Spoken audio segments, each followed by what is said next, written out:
Ya, selamat, pagi ya semuanya. Hari ini kita akan masuk sedikit ya, eee, tambahan materi dari minggu lalu mengenai, model fisik hidraulik bagian 2. Nah, jadi pada minggu lalu mungkin kalian sudah, membahas ya, kita sudah membahas dan kalian sudah membaca mengenai analisis dimensi, apa itu konsepnya, eee, apa itu peranannya, ya. Jadi karena model fisik hidraulik ini pada prinsipnya adalah sebelum kita bisa memodelkan bendungan menjadi, prototipe sebuah bendungan menjadi model, tentunya kita perlu, mengerti apa yang disebut dengan analisis dimensi. Nah, jadi untuk analisis dimensi itu sendiri akan lanjutkan lagi ya di bagian ini menjadi, prinsip kesebangunan. Jadi pada hari ini sebenarnya kita akan belajar mengenai prinsip kesebangunan ya secara sederhana ya, walaupun, pada kenyataannya ya untuk level S2 dan level S3 banyak, eee,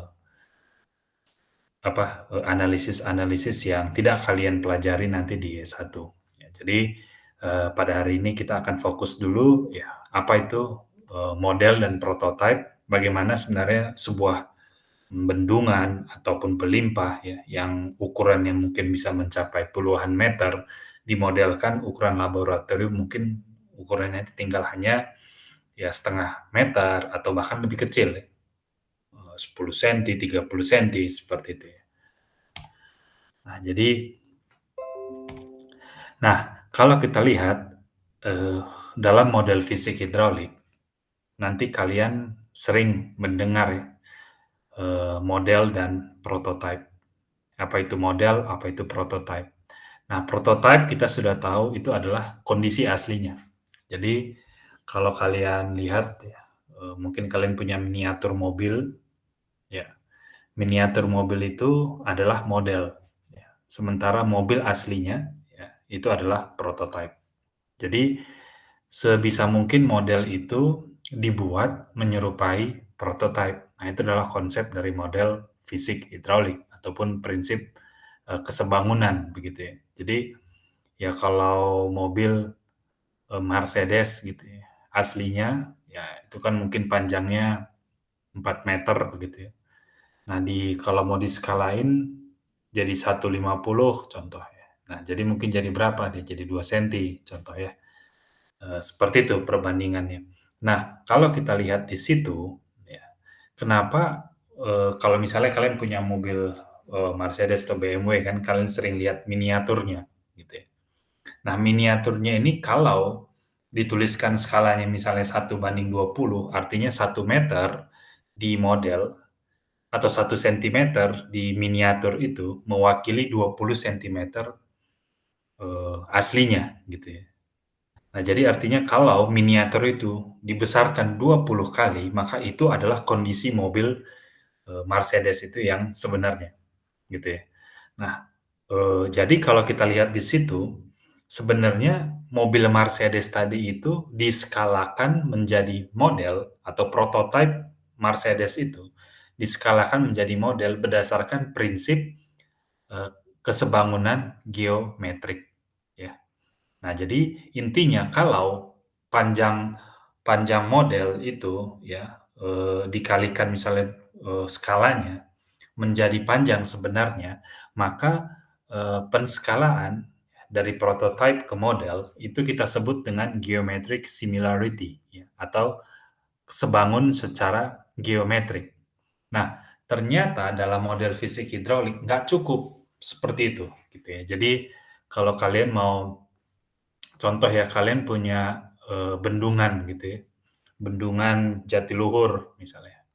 Nah, bendungan Jatiluhur ini kan cukup besar, katakan kedalamannya itu mencapai 15 meter contohnya. Nah, kalian punya, laboratorium, ya mungkin alat lab kalian itu cuma, ada 1,5 meter. Jadi, "Oh ya udah Pak, karena saya punya 1,5 meter, ukurannya 15 meter, ya udah saya bikinlah, model, eee, bendungan tadi menjadi skalanya 1:10 aja, Pak. Artinya 1 meter di model mewakili 10 meter di, eee, aslinya gitu.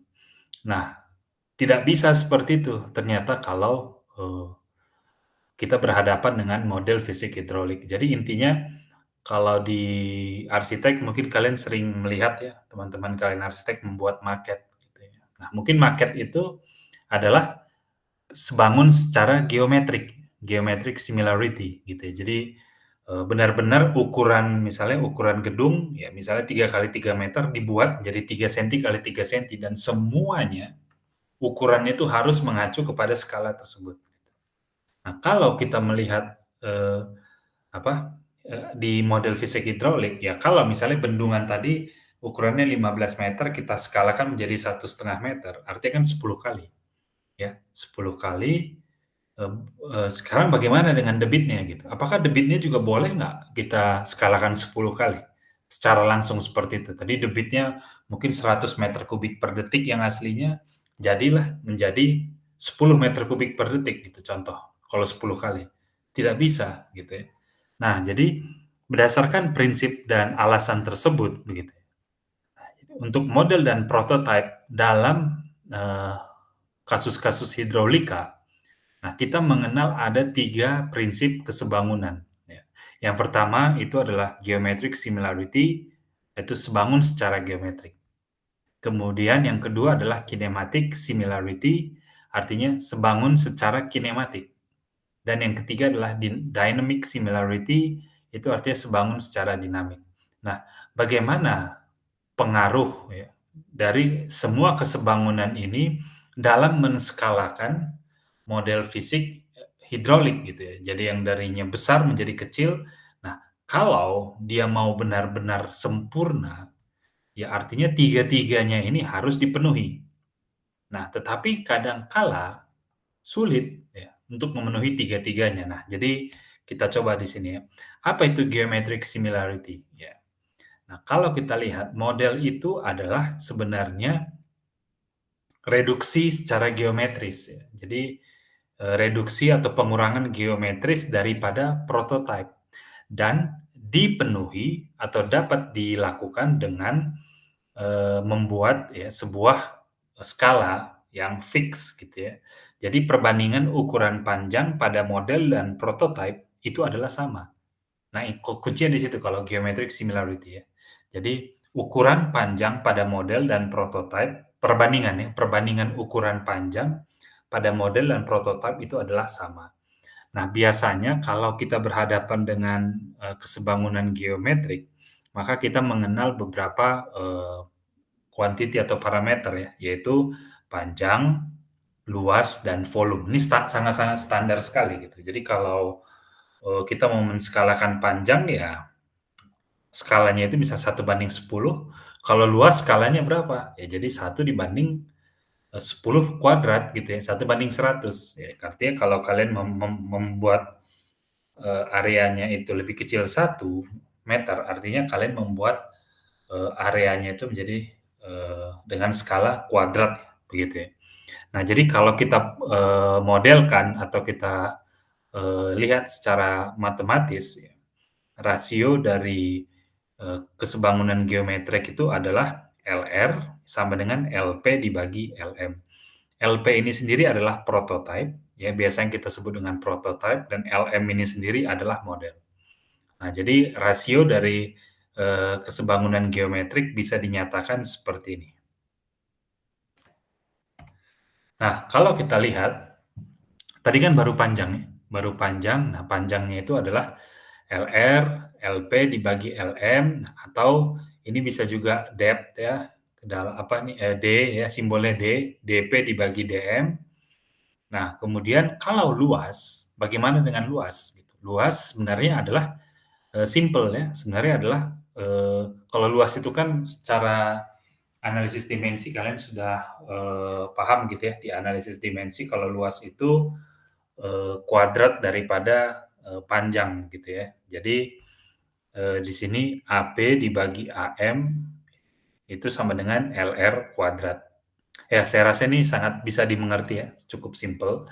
Dan di sini satu lagi, kalau volume Artinya volume itu adalah pangkat 3 daripada ukuran dimensi panjang. Sehingga kalau kita mau melihat skalanya, berarti volume itu adalah LR pangkat 3, ya. Nah, ini adalah salah satu contoh ya. Jadi, sebenarnya pertemuan kali ini, lebih banyak kita membahas latihan soal, tetapi karena ini dilaksanakan secara online, mungkin saya akan, eee, tampilkan, kemudian saya akan lanjutkan ya, seperti karena saya ingin, memberikan di sini sebenarnya konsepnya gitu ya. Nah, jadi di sini kalau soal latihannya ini ya ada, kita mau membuat ya, membuat, saluran gitu ya, salurannya itu mau skalanya itu 1:5 ya, atau di sini sebutnya 5:1, artinya, eee, prototipe-nya itu dikecilkan 5 kali gitu ya. Nah, kalau, ternyata setelah dimodelkan ya, setelah di lab itu udah dikecilkan 5 kali, debitnya itu 0,2 ya, 0,2 meter kubik per detik, ya, yang terukur. Nah, berapa sebenarnya debit asli yang terjadi di lapangan ya, atau di prototipe. Nah, kalau kita lihat di sini sebenarnya, kecepatan ya, velocity ratio itu antara prototipe dan model ya kita bisa ini dari analisa dimensi ya. Jadi kan, sebenarnya kecepatan itu adalah kalau secara analisis dimensi itu, dimensi L, dimensi panjang dibagi dengan dimensi waktu. Nah, kalau dilihat di sini berarti dimensi waktu itu kan tidak bisa diskalain gitu ya, waktu ya. Jadi kan waktu ya sama aja, prototipe 1 detik di model dan 1 detik di prototipe ya tetap sama gitu ya. Waktu kan nggak bisa skalain ya, gitu ya. Jadi waktu ini bisa dicoret dicoret, dapatlah kalau untuk kecepatan, berarti perbandingan kecepatan itu sama, yaitu 5. Jadi artinya kalau, di model itu kalian ukur kecepatan aliran misalkan 1 meter kubik per detik, berarti aslinya adalah 5 meter kubik per detik di, lapangan gitu ya. Nah, jadi kalau dilihat di sini ya ya, area itu kan, perbandingan berarti kuadrat ya, gitu ya. Tadi kan kita sudah lihat, berarti LP kuadrat dibagi LM kuadrat begitu. Berarti sebenarnya perbandingan, luas antara prototipe dan model adalah 25 kalinya, begitu ya. Nah, jadi kalau dilihat di sini sebenarnya perbandingan daripada debit ya, prototipe dan model adalah berarti skala luas dikalikan dengan skala kecepatan, yaitu 25 dikali 5 adalah 125. Berarti artinya ya, debit yang terjadi di lapangan itu sebenarnya adalah 25 meter kubik per detik, ya. Nah, jadi kalau kalian lihat ya, kalian punya model ya, model aliran itu, 5:1 artinya, kalian kecilkan modelnya itu 5 kali dan kalian ukur 0,2 meter kubik per detik, berarti debitnya bukan 5 kali 0,2, bukan 1 meter kubik per detik, tetapi sangat besar ya, 25 meter kubik per detik. Nah, di sini juga apa yang kalian bisa pelajari, hati-hati dengan, eee model ya. Kenapa? Karena artinya, kalau kalian membuat model itu skalanya cukup kecil, ya, jadi misalnya 5:1, ya, 5 kalinya gitu. Artinya kesalahan yang sangat kecil pun dari model, itu berdampak cukup besar ke debitnya, gitu ya. Jadi misalnya kalian ukur debit 0,2, ya, padahal kalian salah baca gitu ya, salah bacanya harusnya itu 0,24 gitu ya. Mungkin kalian nggak teliti ngebacanya, jadi 0,24, nah artinya ada 0,04 meter kubik per detik yang dikalikan dengan 125 ya. Nah, itulah kesalahan kalian gitu dan itu cukup besar ya.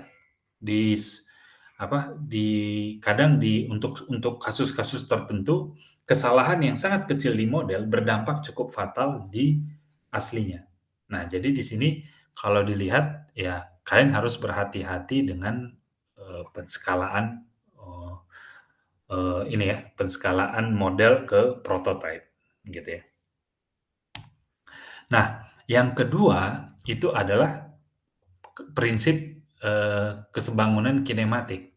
Nah, apa yang dimaksud dengan, kinematic similarity, itu adalah, eee, jika,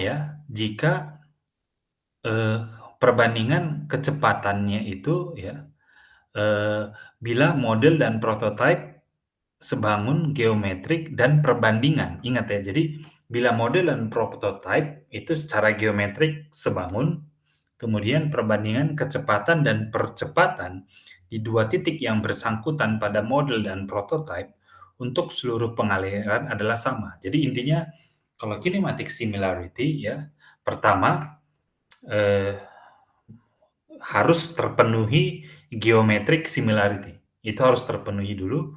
Yang kedua, ya, perbandingan kecepatan dan percepatan ya. Jadi kecepatan dan percepatan antara model dan prototipe, antara di 2 titik ya. Jadi di 2 titik di model dan di 2 titik eee di prototipe itu harus sama. Nah, kalau dilihat di sini, ya ini ada TR sama dengan TP dibagi TM. Nah, di sini adalah kalau dilihat, perbandingan waktu ya, Eee, antara model dan prototipe itu harus sekarang dimasukkan di sini, ya, seperti itu. Nah, jadi kalau kita lihat, ya kita punya, kinematic similarity kan. Jadi, kalau dilihat di sini kita punya pertama perbandingan kecepatan, begitu ya. Jadi kan perbandingan kecepatan di prototipe dan di model di satu titik, ya, harus sama dengan perbandingan kecepatan prototipe dan model di titik lainnya, gitu ya. Kemudian perbandingan percepatannya juga harus sama, oke. Nah, kemudian di sini kita ada, menskalakan waktu antara prototipe dan model. Nah, ini berbeda dengan yang tadi geometric similarity. Nah, geometric similarity, tidak ada ya, tidak ada dianggap tidak ada perbedaan antara prototipe dan, eee model ya, untuk masalah waktu. Nah, kalau dari sini kita bisa lihat ya bahwa, eee, kan kalau kita tahu VP dibagi VM ya, kecepatan prototipe dibagi dengan kecepatan model, ini kan kalau kita lihat kan LP dibagi TP gitu ya. Nah, sementara, eee, TP dan TM ini pun tidak bisa dicoret seperti di geometric similarity. Jadi di sini diperolehlah perbandingan kecepatan antara prototipe dan model adalah sebenarnya perbandingan antara, rasio panjang dengan rasio waktunya, ya. Kemudian di sini ada, AP dan AM itu adalah percepatannya. Nah, kalau perbandingan percepatan berarti adalah perbandingan antara skala panjang, ya, skala panjang dibagi dengan skala waktu dikuadratkan. Nah, begitu juga dengan, debit ya, perbandingan antara debit di prototipe dan di model, itu adalah skala panjang dipangkatkan 3 dibagi dengan skala waktu. Jadi, eee, sekarang waktu itu harus diperhitungkan ya di sini gitu ya. Nah, jadi ini contohnya, ya kita contohnya contoh ya, kita mau melakukan studi terhadap, pergerakan, aliran di, kolam pendingin gitu ya, jadi cooling pond ya. Jadi kalau kita lihat, ya kita pengen menskalakan ya, prototipe aslinya 10 meter menjadi 1 meter contohnya. Jadi kita ingin mengecilkan 10 kalinya gitu ya, secara ukuran. Nah, jadi kalau aslinya itu 200 meter kubik per detik, ya, dan kalau kita lihat, model itu ya, di laboratorium itu misalkan kita punya pompa ya, itu dengan kapasitas 0,1 meter kubik per detik. Nah, artinya berapa lama simulasi kita itu harus dijalankan, contoh ya. Jadi, kita menentukan, time ratio-nya, gitu. Jadi kalau lihat di sini, ya, perbandingan panjang ya, skala panjang itu adalah 10, jelas ya. Jadi LP dibagi LM, dan skala discharge itu jelas ya, itu adalah 200 dibagi 0,1 dipangkatkan, sorry, ini udah discharge ya, berarti 200 dibagi 0,1 dapatlah 2000 kalinya. Nah, berarti QR itu adalah, 10 pangkat 3 ya, 10 pangkat 3 dibagi dengan TR. Karena ini 2000, maka TR-nya itu bisa kita dapatkan 2 begitu ya. Sorry, TR-nya itu setengah, berarti, eee, di modelnya itu adalah 2 kali TP ya. Nah, jadi, caranya seperti itu ya. Jadi TM di model itu adalah 2 kali TP, ya. Jadi artinya kalau di apa, misalkan ya, kalian nanti mau mau mencoba mensimulasikan di prototipenya itu 1 jam, ya, berarti di model ya, di laboratorium yang harus kalian simulasikan adalah selama 2 jam, gitu ya. Jadi kalau kalian mau mencoba, "Oh, saya mau mengamati pola pergerakannya selama 1 jam di aslinya," tetapi di laboratorium berarti saya harus mengamatinya selama, 2 jam, ya. Jadi kira-kira seperti itu, prinsipnya.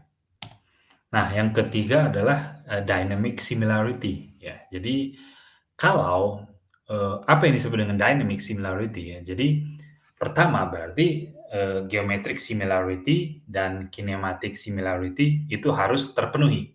Ya, jelas ya, seperti jadi runtutannya seperti itu ya.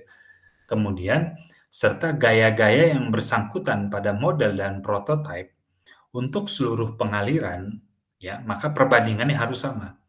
Jadi intinya gaya, ya, tadi kan kalau geometrik hanya panjangnya saja, ya, harus perbandingannya harus sama gitu ya. Kalau kinematik, nah selain panjangnya berarti, eee, kecepatan dan percepatannya sama, jadi sehingga waktu itu perlu diskalain. Nah, kalau dynamic similarity, nah gayanya itu yang harus sama, perbandingan gayanya itu harus sama, ya. Nah, jadi gaya apa gitu ya, jadi gaya ya banyak gitu ya. Jadi semua gaya-gaya yang bekerja itu harus sama, gitu. Jadi contoh ya, kalau kalian udah belajar di mekanika fluida dulu ya, di mekanika fluida dulu kan kalau gaya-gaya yang bekerja pada fluida ya ada gaya viskositas ya, ada gaya lembang, ada gaya tekan, gaya berat ya, gaya kenyal, apapun itu gitu ya. Jadi semua gaya-gaya yang bekerja itu harus sama, ya. Nah, jadi ini gaya lembam contoh ya, ini silakan coba kalian lihat apa itu gaya lembam ya. Gaya lembam itu, pada intinya ya Fp dibagi Fm, gaya lembam itu massa dikali percepatan, berarti rho volume dikali A. Nah, kita tahu tadi percepatan ya, percepatan, eee, di prototipe dan di model ya, kita bisa skalakan. Jadi intinya, Fr1 itu sama dengan rho V kuadrat dikali L kuadrat, begitu ya perbandingannya, begitu. Nah, terus yang selain gaya lembam ada gaya apa lagi? Ada gaya tekan, ada gaya berat, ada gaya kental, ada gaya kenyal, ada gaya tegangan permukaan. Nah, semua ini perbandingan ya, semua gaya-gaya ini antara model dan prototipe itu harus sama. Nah, sekarang pertanyaannya adalah, bagaimana gitu ya? Nah, jadi bagaimana kita mengetahuinya gitu ya? Jadi contoh ini ada hukum Newton 2 ya. Untuk dapat menjadi sebangun dinamik sempurna, itu diperlukan semua jumlah vektor gaya. Jadi Fri sama dengan M kali A sama dengan jumlah vektor gaya. Ya, jadi L sama dengan FRP sama dengan FRG, FR viskos, FR epsilon, FRT. Nah, ini semua perbandingan gayanya ini harus sama. Nah, jadi kemudian kalau kita, ubah menjadi 5 persamaan simultan, maka ini akan menjadi seperti ini, ya, nih. Nah, jadi, ini ada disebut dengan Euler number, ya. Nah, jadi ini sebenarnya Euler number, viskositas dibagi dengan, massa jenis viskositas dikali akar massa jenis dibagi dengan 2 dikali P, ya, kayak gitu ya. Nah, kemudian, ada juga bisa juga kita, buatnya itu menjadi persamaan simultan yaitu Froude number. Nah, Froude number ini yang kalian mungkin sudah, apa ya, sudah familiar ya. Kemudian ada juga, Reynolds number ya, Reynolds number di sini, ini juga kalian sudah familiar di, mata kuliah mekanika fluida. Nah, ini cukup familiar juga ya, ini Froude number, Reynolds number. Nah, kemudian ada, Cauchy number ya. Cauchy number rho dikali kecepatan kuadrat dibagi dengan epsilon, kemudian ada Weber number ya. Nah, jadi kalau dilihat sini ada banyak gitu ya. Jadi yang pertama tadi Euler number, ya, kemudian Froude number, Reynolds number, Cauchy number, dan Weber number. Jadi ada 5 gitu ya. Jadi lima-limanya ini kalau mau disebut dengan dinamik sempurna, ya lima-limanya harus terpenuhi. Nah, sekarang masalahnya gimana cara memenuhinya gitu, bisa nggak gitu ya. Nah, jadi dalam praktis itu sulit untuk dapat memenuhi kriteria tersebut dan terkadang memang nggak perlu karena kita nggak concern. Misalnya, kita mau mengamati loncatan air gitu ya, loncatan air, ya maka untuk apa kita melihat, cairan itu lengket atau enggak gitu, kita mau ngamatin air gitu, kita tahu air itu ya bisa kita anggap non viskos lah gitu ya, nggak kental, air itu kan kekentalannya bisa kita anggap nol, walaupun, nggak nol gitu ya, tapi kita bisa anggap nol, artinya kan air itu kalau kita pegang ya nggak lengket lah, nggak kental-kental gitu ya. Nah, jadi kalau dilihat di sini berarti kalau kita mau mengamati misalnya loncat air atau penjalaran gelombang, ya, maka di sini kita gunakan, eee, gaya yang dominan, gaya perbandingan yang dominan, yaitu gunakan Froude number-nya, ya. Atau di sini misalnya, kita mau mau, menjelaskan aliran dalam pipa. Ya kita tahu aliran dalam pipa, sangat dipengaruhi oleh kekentalan gitu ya. Ya misalnya kekentalan kan, jadi kalau aliran dalam pipa itu bukan aliran saluran terbuka. Jadi kalau bukan aliran saluran terbuka artinya, kita harus menggunakan bilangan Reynolds, ya, bilangan Reynolds untuk menskalakan dari prototipe ke model. Nah, ini soal latihannya, jadi mungkin dari sini ke belakang banyak soal latihan. Nah, ini soal latihan ini akan coba saya, apa ya, saya, eee skip gitu ya, jadi supaya kalian belajar, ya. Nah ini ya, jadi silakan nanti kalian coba pahami begitu ya, di materi kuliah PDF ini juga akan diberikan begitu ya. Nah ini juga, contoh ya apabila diketahui bahwa gaya kental dan gaya lembab merupakan gaya dominan, tentukanlah besarnya TR, QR, VR, dan FR terhadap LR dan viskositas R gitu ya. Nah ini, ya ya ini contoh soalnya juga. Nah, ini, eee, contoh ya, ini salah satu contoh yang, apa ya, yang, biasa kita hadapi di lapangan gitu ya. Jadi contoh suatu model pelimpah ya, jadi pelimpah, bendung gitu, contohnya bendung atau pelimpah di bendungan, itu dibangun dengan skala, 1:25 gitu ya. Jadi, ya kita punya space di laboratorium itu, ya, kita hanya bisa paling maksimum itu menskalakan prototipe itu ukurannya ya 1/25 kali aslinya. Nah, itu yang paling besar. Nah, lebih lebih besar daripada itu kita nggak bisa ngebangunnya di laboratorium. Nah, jadi kalau dilihat di sini suatu model pelimpah dibangun dengan skala 1:25.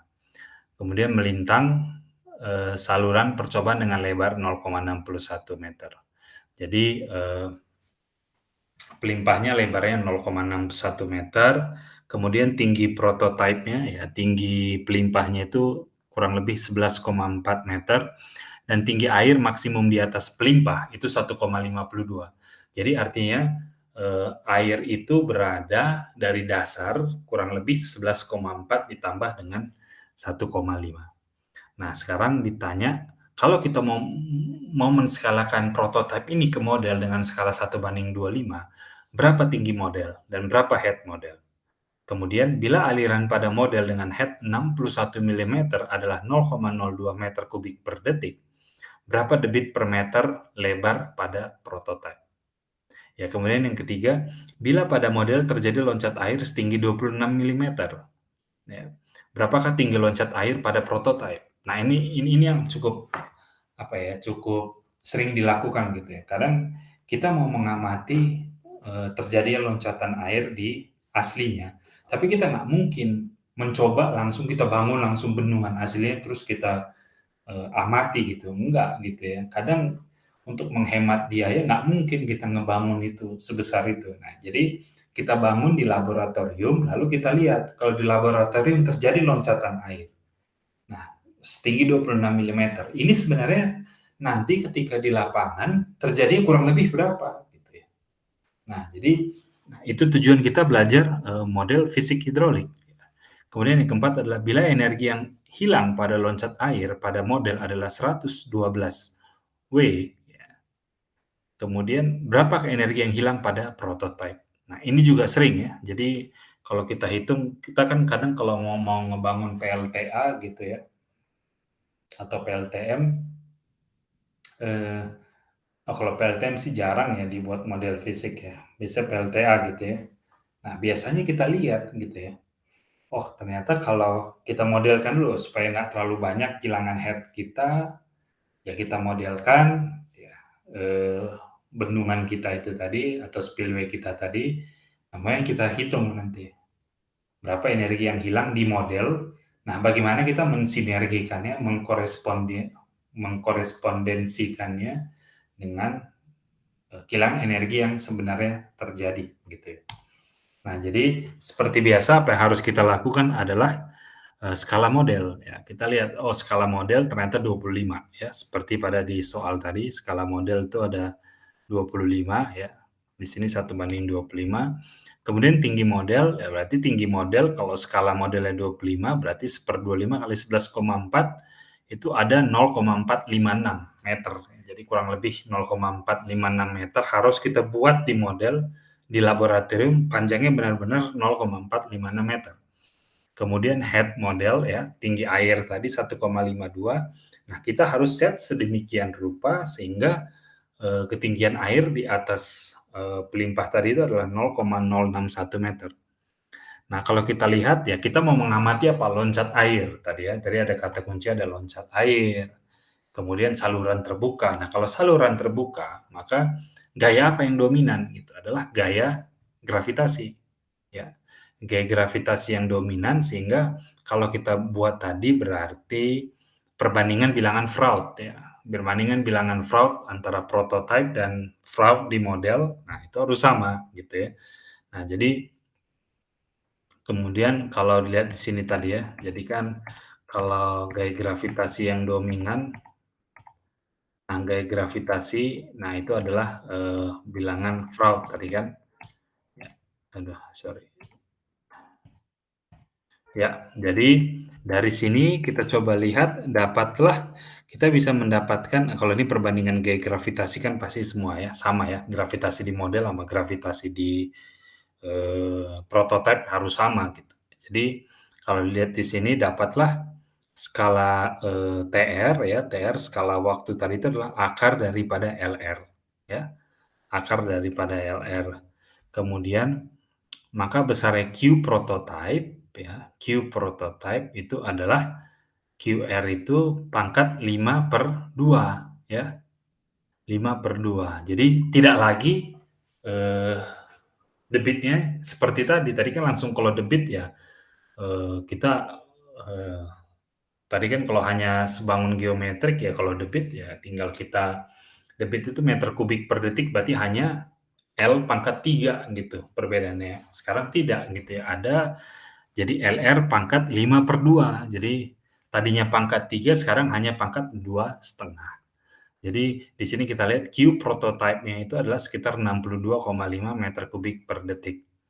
Ya, jadi di sini kalian bisa coba lihat ya cara perhitungan, yang penting konsepnya kalian sudah dapat gitu ya, bahwa, kita harus lihat gaya yang dominannya apa gitu. Nah ini juga, eee, apa, ini ya, lihat dimensi untuk energi power pada bahasan analisis dimensi minggu lalu, ya silakan kalian lihat dulu, nanti dapatlah ini, P-prototype-nya itu adalah sekitar 8,75 megawatt. Nah, itu bisa ya kita hitung kurang lebih seperti itu ya. Nah, di sini, saya harap kalian bisa, bahas ini ya di, sekalian latihan soal yang tadi ya, gitu ya. Nah, di sini sering kita jumpai ya, bila digunakan skala normal pada model, maka model tersebut tidak dapat menirukan sifat-sifat fisik dari prototipe. Ya, kecuali modelnya adalah sedemikian besar sehingga tidak ekonomis. Nah, jadi contohnya, banyak terjadi di model-model sungai, muara, dan pantai. Nah, ini biasanya kalau kita mau menganalisis sungai di sekitar muara gitu ya. Nah, itu kan, eee, kalau kita lihat di muara itu kan dia lebarnya cukup cukup besar gitu ya, tapi kedalamannya mungkin, tidak sebanding dengan lebarnya, lebarnya saluran itu, gitu ya. Nah, jadi kalau kita membuat model yang kecil dan digunakan skala normal, maka kesulitan yang sering kita hadapi itu adalah kedalaman aliran dan perbedaan muka air itu tidak dapat diukur dengan teliti, ya. Jadi, karena kedalaman aliran dan perbedaan muka air itu sulit gitu ya. Jadi kedalamannya mungkin cuma 5, tapi lebarnya sangat besar gitu ya. Kemudian aliran pada model cenderung laminer, ya, jadi tidak turbulen. Jadi kalau kita buat sangat kecil, ya, atau dengan skala tertentu, kan sebenarnya mungkin alirannya itu aslinya turbulen gitu ya, turbulen, tetapi kok yang kita dapat di model itu laminer, nah itu juga tidak berlaku gitu ya. Nah, jadi kalau kita pakai skala normal, kadang kesulitan yang kita hadapi adalah 2 ini, ya. Jadi apa yang harus kita lakukan? Contohnya, jadi, kita bisa menggunakan, distorted namanya. Jadi skala distorted itu skala yang terganggu gitu ya. Nah, jadi contohnya lagi ya, ini tadi masih nyambung dari seni tadi ya, contoh-contoh kesulitannya gitu ya. Jadi ada pada kasus di mana pada dasar model terjadi angkutan sedimen, kecepatan aliran pada model akan menjadi terlalu kecil, sehingga gaya seret yang timbul tidak cukup besar untuk mengangkut material dasar yang paling halus sekalipun. Ya, jadi kalau kita pakai di model ya, skala tertentu ya, eee, jangan-jangan kecepatan di model itu nanti sangat-sangat kecil, sehingga tidak bisa mengangkut material dasar yang paling halus sekalipun. Jadi kalau kita lihat, untuk mengatasi hal tersebut, digunakanlah model dengan skala horizontal yang berbeda dengan skala vertikalnya. Jadi kata kuncinya adalah gunakan skala distorted. Distorted itu apa? Distorted itu adalah skala horizontal dan skala vertikalnya itu berbeda. Jadi skala panjang horizontal dengan skala panjang vertikal itu berbeda. Kalau tadi di sebelum-sebelumnya, kalau kita mau membangun 1:25 model, ya 1:25 model, artinya semua, eee, yang berhubungan dengan dimensi panjang, ya lebar, kedalaman, panjang gitu ya. Jadi kalau dia 1:25 artinya semua itu ya, semua yang berukuran meter itu harus berbanding 25 kali lebih kecil daripada aslinya. Nah, sekarang untuk mengatasi hal-hal yang tadi, maka horizontal dan vertikalnya itu dibuat berbeda. Nah, horizontalnya mungkin kita buat skalanya sekian dan vertikalnya skalanya sekian. Gunanya apa? Karena yang seperti tadi, jangan-jangan nanti kalau kita buat skala 1:25 lebarnya dapat gitu ya, tetapi kedalamannya jadi cuma 2 mili gitu ya. Kenapa? Karena tadi kan kalau kita punya lebar saluran misalnya 25 meter aslinya ya, kemudian kita pakai skala 1:25 artinya lebar kita itu jadi 1 meter ya. Lebar salurannya 1 meter. Nah, kedalamannya tadi mungkin aslinya cuma 1 meter, kalau kita buat per 25 artinya 1/25 meter, itu artinya, jadi 4/100 atau 4 senti gitu ya, sangat kecil gitu. Jadi kita punya 1 meter, terus kita punya 4 senti, nggak bisa lagi kita amatin gitu di di laboratorium. Jadi solusinya adalah gunakan skala distorted, ya. Nah, jadi untuk bilangan Freud, ya, muncul kesulitan untuk menentukan skala panjang yang dimaksud. Apakah dipilih skala horizontal atau vertikal, kan gitu ya. Nah, untuk menentukan hal tersebut, kita mesti, cekatan ataupun, apa ya, teliti gitu ya. Ada beberapa hal yang perlu diperhatikan antara lain, satu, aliran terbuka terjadi karena adanya perbedaan tinggi elevasi muka air, ya. Kita tahu aliran terbuka itu kenapa kenapa air bisa mengalir secara gravitasi, karena ada perbedaan tinggi elevasi muka air, ya. Kemudian di sini aliran dalam pipa pun disebabkan oleh perbedaan tinggi tekan, ya. Nah, jadi berdasarkan pertimbangan tersebut, ya, dapat disimpulkan bahwa skala L yang dipakai adalah skala vertikal, ya. Jadi sehingga dari persamaan simultan gaya lembab dan gaya gravitasi akan dihasilkan hubungan antara V dan Y sebagai berikut gitu. Jadi, V, eee, kecepatan itu adalah, YR pangkat setengah, gitu ya. Nah, jadi dengan menentukan relasi VR dan YR, maka kita dapat menentukan parameter-parameter lainnya seperti QR gitu ya. QR kita bisa tentukan, ya dapatlah XR dibagi YR pangkat 3/2 ya, yang tadinya itu hanya LR pangkat 5/2 ya, ini tadi. Nah, sekarang ini menjadi XR dikali YR pangkat 3/2. Nah, di sini juga ya, tentang ini kecepatan begitu ya. Nah, kita bisa juga, ini adalah gayanya gitu ya, gaya dan seterusnya gitu ya. Nah, ini contohnya, ya pada suatu laboratorium akan dibangun semua model dari sungai sepanjang 7,1 kilometer. Nah, ini kadang gitu ya, kita mau memodelkan sungai panjangnya 7,1. Nah, kalau kita pakai, skala 1/10. Nah kan, katakan, 7,1 kilometer nggak mungkin 1/10 gitu. Kadang kan, apa, skalanya mungkin sekian gitu ya, 1/100. Nah artinya kalau kita tidak pakai, eee, distorted, nanti kedalamannya bisa jadi cuma 0,01 mili gitu ya. Nah apa yang mau diamatin lagi, kita gimana kita mau ngamati 0,01 mili? Nah, jadi kalau lihat di sini maka biasanya seperti inilah kasus yang kita hadapi gitu ya. Kita mau memodelkan aslinya itu 7,1 kilometer, kemudian debitnya aslinya 300 meter kubik per detik, dan kedalaman rata-rata aliran itu 4 meter.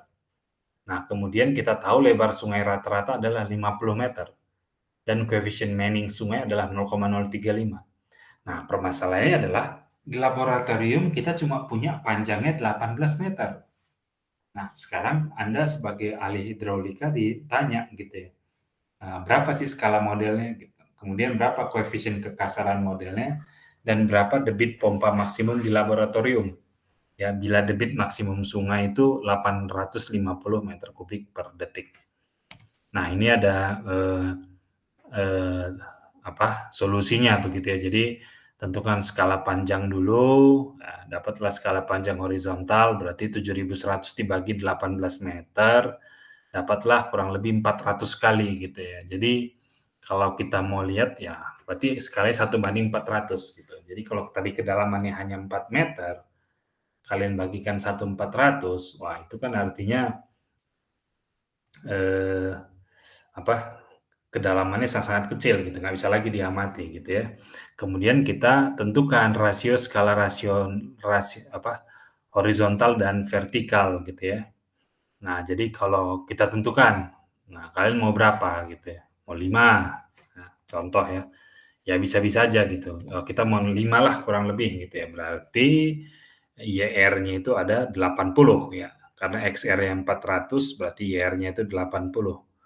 Kemudian apakah alirannya turbulen atau tidak, ya.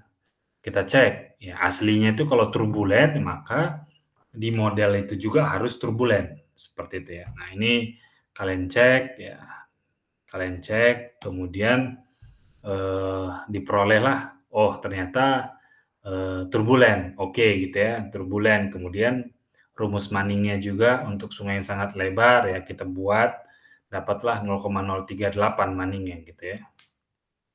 Nah, jadi besarnya debit pada model ya kurang lebih 286, 216,70 begitu ya. Jadi untuk debit 850 meter kubik per detik, maka, Q modelnya itu ya kita harus sediakan, 2,97 liter nih ya, liter per detik begitu ya. Jadi 2,97, dikali 10⁻³ meter kubik per detik. Nah, ini udah cukup oke nih ya, kalau 2,97 itu udah cukup besar tuh ya. Jadi hampir 3 liter per detik gitu. Jadi 3 liter per detik artinya sebenarnya kan logikanya kalian punya Aqua 1 liter itu, ya dalam 1 detik kalian habiskan 3 botol Aqua gitu. Ya itu kan besar sekali gitu ya, untuk ukuran model itu besar gitu ya. Nah jadi ini juga, salah satu contoh yang lain ya silakan, kalian pelajari ya, ya di sini. Nah ini adalah solusinya seperti itu. Nah ya. Ini juga ya, ini solusinya mulai dari debit, panjang, kedalaman aliran, lebar sungai, hingga luas penampang melintang pada model. Ya, demikian ya kuliah dari saya, terima kasih. Jika ada pertanyaan silakan ditanyakan via email.